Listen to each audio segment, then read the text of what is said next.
देखिए, साहिब के ऊपर चप्पल और मेम साहब के ऊपर थप्पड़।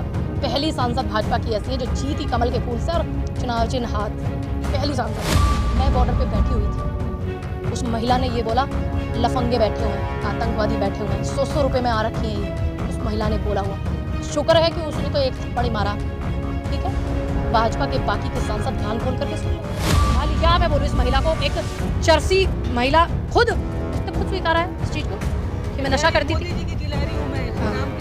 हाँ, मैं बता तो रही हूँ, वो उसने खुद स्वीकारा है। वो महिला नहीं बताएगी हमें कि हम आंदोलन जीवी हैं या 100 रुपये में बैठे। एक अकेला 36 दल, 50 पत्रकार, ठीक, 100 दिल्ली के मीडिया मिनिस्ट्री मीडिया के 100 बड़े चैनल, ठीक, और 100 यूट्यूब के चैनल, वो साथ लेकर के ईडी सीबीआई साथ लेकर के साहब घूमते और कहते मैं अकेला हूँ। वो जो अपनी माँ के साथ में, अब अपनी माँ के साथ में जो ड्रामा ढकोसला करते थे वो क्या था कि जब माँ मुझे गोदी में खिलाती थी, जब मैं पैदा हुआ तो ये हुआ वो हुआ, तो ये सब ड्रामा था, प्रोपेगेंडा था, जनता को गुमराह किया। पूनम जी, क्या लग रहा है, आप खुद एक पंडित है, जहां बाबा तो कोई दिक्कत है तुम्हें मेरे पंडित होने से? दिक्कत नहीं है। जैसे हर व्यक्ति को गर्व है अपने समाज पर होने पे, मुझे भी गर्व है कि मैं ब्राह्मण हूँ। देश के प्रधानमंत्री कहते हैं कि मैं अपने समाज पर गर्व करता हूँ, मुझे गर्व है अपने समाज पर होने पे, ऐसे ही मुझे गर्व है अपने ब्राह्मण होने पर। सवाल पूछ तो आपको आपकी तो चेहरा एकदम ऐसे हो गया कि जैसे आपको दिक्कत हो मेरे पंडित होने से। मतलब आजकल क्या ट्रेंड चल रहा है, सोशल मीडिया पे एक वीडियो डालो, पंडित को गाली दे दो, किसी पंडित को गाली दे दो, चाहे वो मंदिर वाले पंडित को गाली दे दो, चाहे वो पूनम पंडित को गाली दे दो, चाहे वो और तमाम पंडितों को गाली दे दो, या किसी भी पंडित को गाली दो। ये ट्रेंड चल रहा है कि पंडित को गाली दे दो और नेता बन के बैठ जाओ, है ना। सोशल मीडिया पे व्यूज तो ले सकते हो। ये सवाल नहीं था, तुम्हारी आंखें बता रही थी तुम्हें दिक्कत है मेरे पंडित होने से। पंडित है, तो क्या दिक्कत है आपको? दुबई जाके कह रहे हैं कि सबसे सुरक्षित राज्य दुबई है, लेकिन वही भारत आके कह रहे हैं अब हिंदू राष्ट्र बन के रहेगा। दुबई में ऐसा कुछ नहीं कहा। अब देखिए, ये उनका अपना खुद का फैसला है, इस पे जवाब जो है बाबा बागेश्वर वाले महाराज जो हैं वही दे सकते हैं। अब मेरे उनसे इस विषय में कोई चर्चा भी नहीं हुई कि मैं आपको कुछ वक्तव्य बता सकूं, तो आप उनसे ये सवाल खुद करेंगी तो ज़्यादा अच्छा जवाब दे पाएंगे। लेकिन क्या लगता है, जिस तरीके से आपने देखा होगा आजकल जो पत्रकार हैं वो बिग बॉस में जा रहे हैं। देखिए, पत्रकारों क्या है, वो पत्रकार जो है, देखिए वो जो है पत्रकार जो है वो बिग बॉस में इसलिए जा रहे हैं, उनको फेम चाहिए। लेकिन अच्छी बात है, सबका अपना अपना व्यक्तिगत मामला है, किसी को फेम उसमें जाना है रियलिटी शो में तो जाइए, ये उनका अपना पर्सनल मैटर है, हम इस पे बात नहीं करते, हमारा ये मुद्दा नहीं है, हमारा ये मामला नहीं।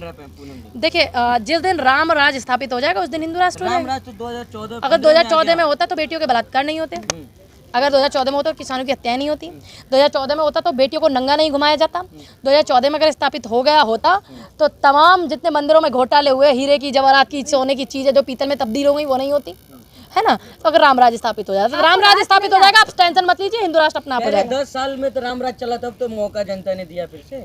अच्छा, कहाँ दिया मौका? नहीं दिया। तीसरी बार प्रधानमंत्री कौन बने? नरेंद्र। अच्छा, तो कैसे बने? कैसे 36 दलों को साथ लेकर के कहते हैं कि एक अकेला 36 दल, 50 पत्रकार, ठीक, 100 दिल्ली के मीडिया मिनिस्ट्री मीडिया के 100 बड़े चैनल, ठीक, और 100 यूट्यूब के चैनल, वो साथ लेकर के ईडी सीबीआई साथ लेकर के साहब घूमते और कहते मैं अकेला हूँ। तो मोदी जी कहते तो है मैं प्रकट हुआ हूँ, बायोलॉजिकल नहीं हूँ। अच्छा, तो फिर इसका मतलब वो जो है पैदा नहीं हुए, तो फिर वो जो अपनी माँ के साथ में, अब अपनी माँ के साथ में जो ड्रामा ढकोसला करते थे वो क्या था कि जब माँ मुझे गोदी में खिलाती थी, जब मैं पैदा हुआ तो ये हुआ वो हुआ, तो ये सब ड्रामा था, प्रोपेगेंडा था, जनता को गुमराह किया। अरे आपकी सेवा के लिए भगवान ने भेजा है उनको। मिशन है, कह रहे मिशन है एक। अच्छा, देश को बर्बाद करने का नहीं, सेवा करने का, देश को बर्बाद करने का मिशन पाले हैं, क्योंकि भाजपा ने हमेशा वही किया है। तमाम जितने पुलिस वाले थे उनकी पेंशन खाई भाजपा ने जब वो आई थी, ठीक है, जब प्रधानमंत्री बने थे उनके, ठीक, और तमाम नौकरियों को उन्होंने एक उस पर सीमित कर दिया।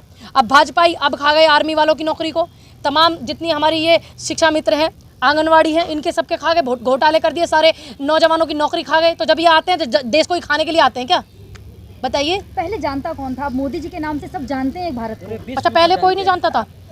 जब देश आजाद हुआ था, आजाद होने से पहले गांधी के आंदोलन की 52 देशों में गूंज थी। मोदी जी बोल रहे हैं 52 देशों में गूंज थी। गांधी जी को तो कोई जानता ही नहीं था। अब एक बात बताइए, विदेश में जाके गांधी जी कहते हैं मैं गांधी के देश से आया हूँ, मोदी जी कहते हैं ना। के बाद गांधी जी को अब बताइए, 52 देशों में गूंज थी महात्मा गांधी जी के आंदोलन की, और जब सोशल मीडिया नहीं चलता था, जब तुम्हारे पेड वर्कर नहीं चलते थे, तब 52 देशों में गूंज थी। और आप कहते हो कि आप गांधी को नहीं जानते हो। और आपकी जब से राजनाथ सिंह जी बैठे थे सिलेंडर लेकर, स्मृति ईरानी जो पूर्व मंत्री हैं बैठी थी 2012 में आंदोलन करने के लिए, घेराव करने के लिए, तो कहती थी हम तो गांधी की नीतियों से आंदोलन कर रहे हैं, हम तो अहिंसा से आंदोलन कर रहे हैं।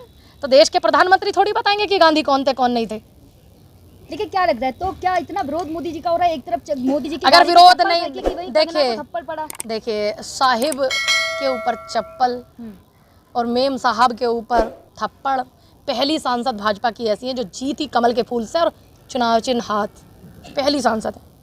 ठीक है, आप तो उन लोगों का समर्थन कर रही है, ऐसे तो कोई देखिए किसी को मारे। देखिए आप मैंने कर समर्थन रही नहीं किया, मैंने उनका जवाब दिया, मैंने जवाब दिया। हिंसा का और समर्थन दूसरी कर बात, रही हैं आप। बिल्कुल भी नहीं, किसने कहा, लेकिन कन्हैया कुमार को जब मारा गया लेकिन था आप लोग चिल्ला रही थी।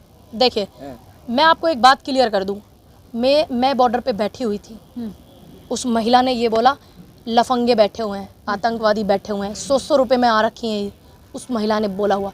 शुक्र है कि उसने तो एक थप्पड़ ही मारा। ठीक है, भाजपा के बाकी के सांसद कान खोल करके सुन ले। हाल ही में CISF से को दी गई है संसद भवन की सुरक्षा, CRPF से छीन करके, बाकी सांसद सतर्क रहे। मैं खुद आंदोलन में बैठी हुई थी और उस मतलब आप महिला धमकी दे की रही हैं? माँ बैठी हुई थी जब उसने बोला कि 100 रुपये में बैठी हुई है। हो सकता है कि मैं भी थप्पड़ मार सकती अच्छा, थी, किसको हालांकि मारेंगे मेरा थप्पड़ अगर मेरा दे रही हैं या चेतावनी दे रही हैं देखिए मैं सुझाव दे रही हूँ, क्योंकि सांसद हैं, भाजपा के सत्ता में है तो सुझाव देना पड़ता है भैया, विपक्ष है, हमारी जिम्मेदारी है उनको सुझाव देना। देखिए मैं इस चीज़ के बिल्कुल पक्ष में नहीं हूँ कि मैं किसी को थप्पड़ उप्पड़ मारूँ, लेकिन हो सकता है मेरे सामने आ सकती थी, क्योंकि मैं तो खुद भुक्तभोगी हूँ। मैंने 13 महीने बॉर्डर पे दिए, मैं खुद आंदोलन में 13 महीने बैठी थी। हो सकता है ये गलती मुझसे भी हो जाती, बाद में मैं इसका पश्चाताप बेशक करती रहती, लेकिन हो सकता है मुझसे हो जाती, क्योंकि मेरे लिए भी ये शब्द बोले गए हैं। ठीक है, एक मैं बोलूँ इस महिला को, एक चरसी महिला, खुद उसने खुद स्वीकारा है इस चीज़ को कि मैं नशा करती मोदी थी। जी की गिलहरी हूँ मैं, श्री राम की तरह मोदी जी हाँ, है। मैं बता तो रही हूँ, वो उसने खुद स्वीकारा है। वो महिला नहीं बताएगी हमें कि हम आंदोलन जीवी हैं या 100 रुपये में बैठे राष्ट्रवादी हैं, महिला उसकी है। इतनी हैसियत नहीं है। राष्ट्रवादी ठीक है। महिला है वो। चापलूसी कर करके आप पदम ले सकते हो, पुरस्कार, भारत रत्न, राष्ट्रवादी चापलूसी महिला है, करके, राष्ट्रवादी महिला है समझ वो। गए? जीती है अभी देखे हाँ, बम्पर वोट राष्ट्रवादी हाँ, महिला है। बम्पर वोटों से जीती है, बिल्कुल बम्पर वोटों से जीती है, नो डाउट। लेकिन कितनी बम्पर वोटों से जीती है? किसको हराई है आप देख रही है, राजा को हराई है। ऐसे तो हमारे नेता ने रानी को हराया, बताइए, रानी को हराया ना, स्मृति रानी है कि नहीं? लीगल रानी है वो तो, स्मृति रानी लीगल रानी को आपको हराया। रास नहीं और आया हमारे कि तो देश छोटे से कार्यकर्ता ने हराया, कांग्रेस परिवार के एक छोटे से सदस्य ने हराया। अब बताइए, पूनम जी, आपको अब बताइए, मेनका जी को हराया, बताइए। आपको रास नहीं आ रहा कि देश मजबूत हाथों में? नहीं आ रहा, आप कराओ।